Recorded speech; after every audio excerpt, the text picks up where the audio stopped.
Γιατί η πελάτησα δεν θα ξανάρθει στο κομμωτήριο. Απόσταση. Ναι, κάτι άλλο, φθηνό, γιατί δεν έχουμε δώσει χρόνο. Να δούμε λίγο τι λένε οι πελάτες. Οπότε το 1% χάνεται για λόγους υγείας, δεν πεθαίνει. Δεν μπορεί να μετακινηθεί, δεν μπορεί το ένα, δεν μπορεί το άλλο. 5% μετακομίζει ή απλά μετακινείται. Ο πελάτης έρχεται σε σένα, δεν είναι αυτό. Πάει στο Βασίλη, δεν είναι μονίμως, δεν έχετε κάποιους πελάτες που γκρινιάζουν συνέχεια. Αυτή είναι. Ποτέ ευχαριστημένοι. Το 7% αλλάζει γιατί τους τραβάνε. Έλα εδώ φιλενάδα, θα σε πάω στο δικό μου. Γιατί εμάς δεν μας το έχουν πει. Έλα εδώ, θα σε πάω εγώ που θα πάρεις παντελόνι. Έλα εδώ στο δικό μου, θα σε φτιάξω. Το 9% είτε μας αρέσει είτε δεν μας αρέσει, πάει κάπου φθηνότερα. Αλλαγή στις ανάγκες των μαλλιών. 10% μεγάλο ποσοστό. Πρόβλημα ποιότητας και στο προϊόν και στην υπηρεσία και στο αποτέλεσμα. Θα πάθεις σοκ, παιδιά. 49%.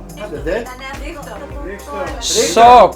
Θυμηθείτε αυτό που λέγαμε, τη μεγαλύτερη βλακεία την έχεις κάνει σαν κομμωτής στο πιο απλό, που σου είπανε Σάβα 5 πόντους και έκοψες 50 και σου είπε κόκκινο και την έκανες χάλκινη. Πάρε να έχεις. Επειδή οι άνθρωποι με τους οποίους έρχεται σε επαφή αδιαφορούν, είναι αγενείς, έχουν κακή εξυπηρέτηση και έλλειψη επικοινωνίας. 49% αυτό μας το λένε οι πελάτες. Οι μισοί πελάτες που φύγανε αυτό το μήνα, στους 10 πελάτες, οι 5 φύγανε γιατί αδιαφορήσαμε για αυτούς. Τα παιδαριώδη λάθη που λέμε.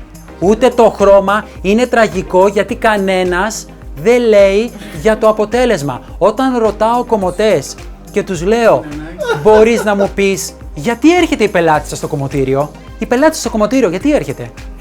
Για να φτιάξει τη διάθεση, για να μιλήσει, για να πιει καφέ, παλιά είχαμε περιοδικά, για να έχει περιοδικά, για να φύγει από τον άντρα της, για να βγει από το σπίτι. Κανένας κομμωτής δεν μου είπε έρχεται για να φτιάξει τα μαλλιά της.